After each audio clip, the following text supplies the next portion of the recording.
With me today is David Bronicheski, Chief Financial Officer of Algonquin Power and Utilities Corp. And just by way of introduction, your company is kind of interesting. It's based in Canada, but the vast majority of its assets are in the U.S. Can you tell us a little bit about why that is and how it works for Algonquin? Sure. The company got its start some 30 years ago building small renewable power plants up in Canada.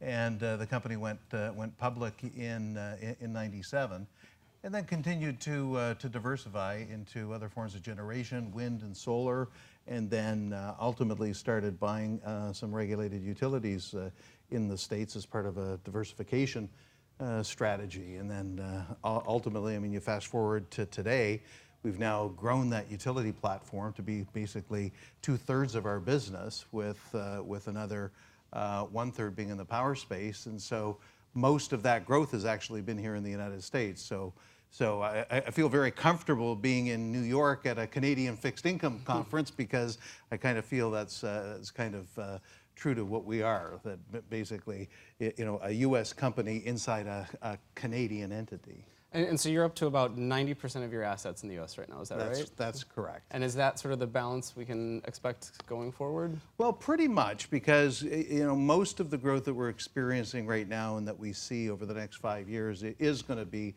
in the United States. We've started to do a little bit of investment internationally, but that's likely not going to amount to more than 10 to 15% of our business overall. So yes, most of that is going to be in the U.S., because I think the thing you can observe in the Canadian marketplace is, you know, other than I think Alberta, pretty much every province is full up on renewable energy.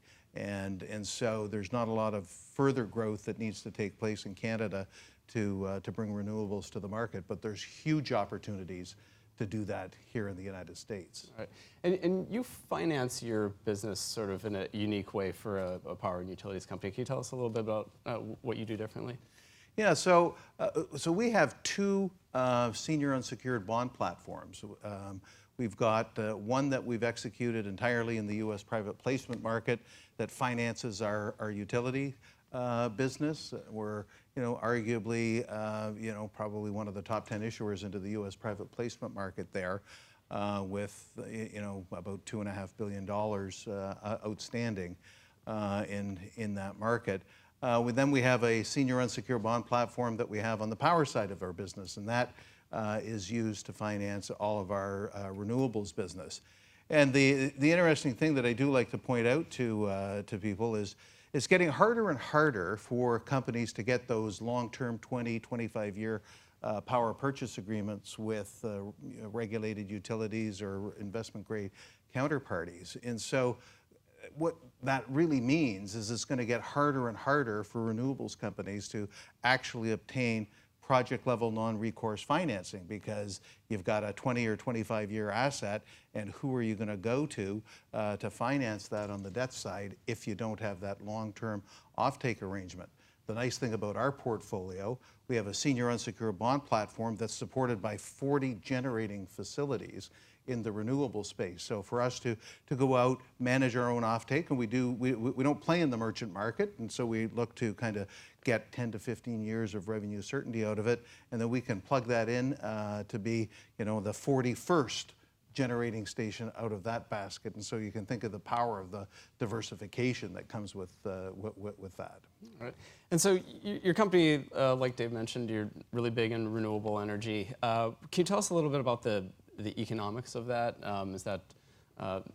That's a purely economic decision based on the cost of those projects and the power and the revenue that comes back from them? Sure, I can give you a couple of great examples, because today, wind generation is now the cheapest form of new generation, bar none, that's out there today. And so we can build, now in the United States, it's heavily subsidized, so it's sort of, it's on sale, it's like hyper competitive. With the PTCs that are out here in the United States, we can build a wind plant for 2.5 cents a kilowatt hour.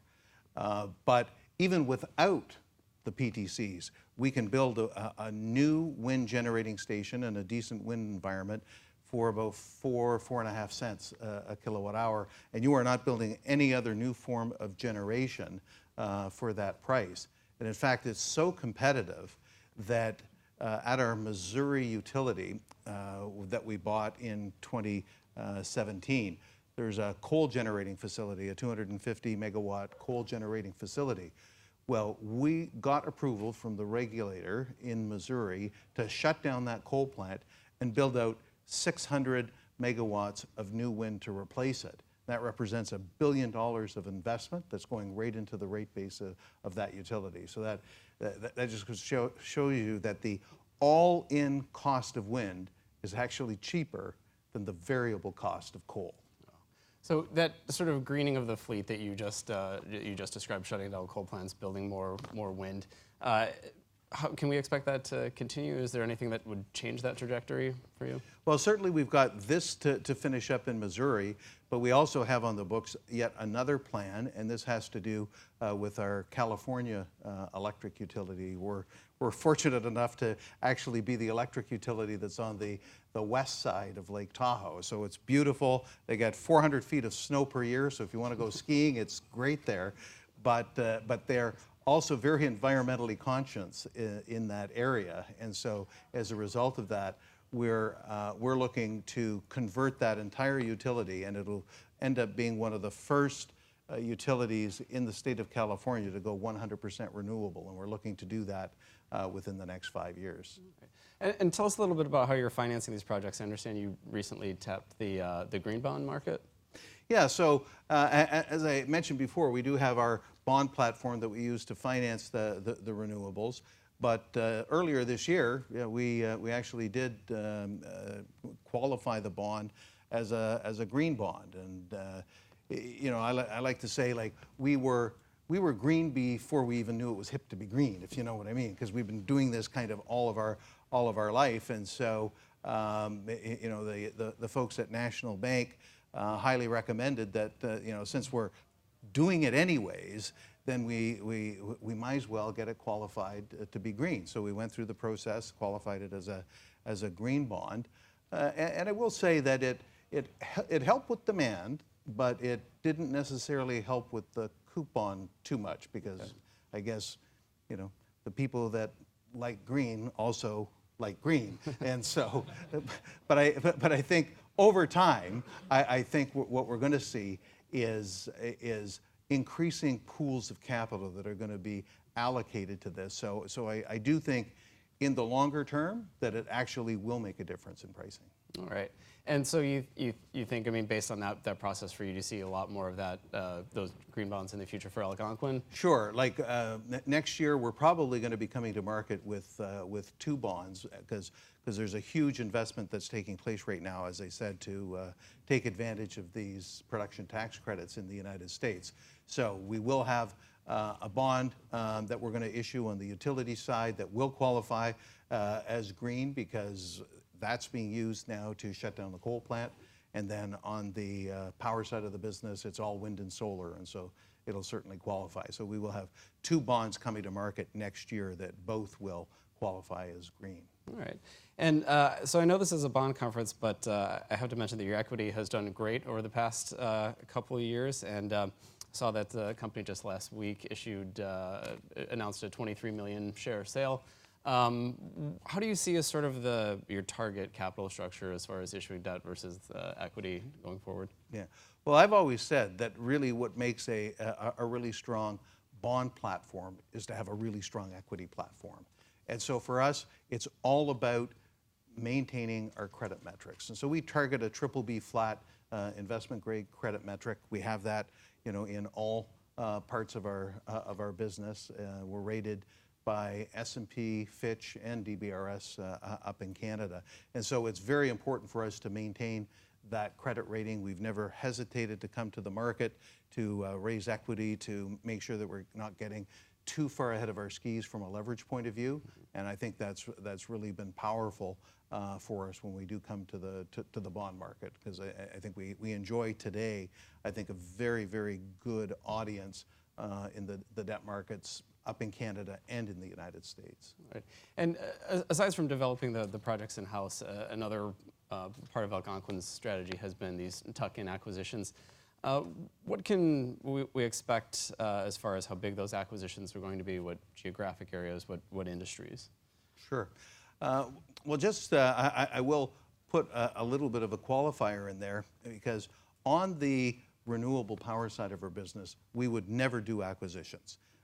We believe the value creation, certainly in today's market where you've got all these pools of capital chasing renewable projects, operating renewable projects, that's just a cost of capital play, and for us it's not a value maximizing strategy. So we prefer to find greenfield or early stage projects, develop them and bring them to market, and then harvest that over the next 20 years. So any acquisitions will take place on the utility side of the business. And yes, it has been an important strategy for us because you don't build a new town anymore, or at least not very often. And so the only way to expand your footprint in the utility space is to buy new acquisitions. But at our existing size, and we've been arguably the most active acquirer in the regulated utility space, I think, bar none, over the last 10 years. So we see every deal that comes to market, but we're very disciplined in that approach. And I can share quite frankly with everybody, we lose more deals than we actually win, and we're okay with that. We draw our line in the sand from a valuation perspective, and leave it there. But I think at our existing size, I think what's happened is our opportunity set has only grown. So I think we're at the size now where it's pretty sweet, where we can buy a $300 million utility like New Brunswick Gas, which we just closed on October 1st, and it actually can be meaningful for us. But we're also at the size now, like we could do a $5 billion acquisition and make that happen. So I think our opportunity set has never been bigger. Well, and I have to finish with the question we've been asking all of our panelists today. What do you think are the chances of a recession in the next 12 months? Well, that's an interesting question, and really, I guess it really hinges on the question really being, what do you think of a recession occurring in the United States? Because I think Canada is very much intertwined with the U.S. on that front. And I think my view is it's probably relatively low. The bond market, is moving into, in some ways, you could call it uncharted territory, which we've never seen before. Certainly, you're seeing it in Europe now with negative interest rates. You're seeing movements by the Fed here in the United States where they've signaled that they're prepared to bulk up their balance sheet. So I think there's going to be enough monetary stimulus in the system over the next 12 months to kind of hold off a recession. I think if Trump seals a deal with trade with China, I think that'll be very strong and bullish for the markets, and you got to think he's very motivated to do that. So I think the odds of a recession over the next 12 months are relatively small. All right. Well, we will leave it there. Thank you very much.